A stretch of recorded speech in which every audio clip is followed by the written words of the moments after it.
ببخشید. مگه میشه برای تخریب روح و قلب و احساس و دنیای انسان تنها یک کلمه بگیم ببخشید؟ مگه میشه عمری را هدر داد و خوشبختی را گرفت و بازم گفت جبران میکنم؟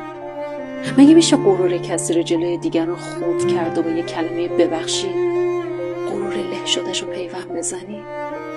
مگه میشه در مورد کسی زود قضاوت کنی اما وقتی متوجه اشتباه خودت میشی بگی ببخشید؟ با گفتن ببخشید چه چیزی رو میشه جبران کرد؟ چه چیزی رو میشه درست کرد؟ چه چیزی رو میشه بخشید؟ میگه که من تو را بخشیدم اما گوش کن. روی برگ بخششم یک مهر اما میخورد. کاغذ صاف گذشته نیست آن، کاغذی که 100 طرف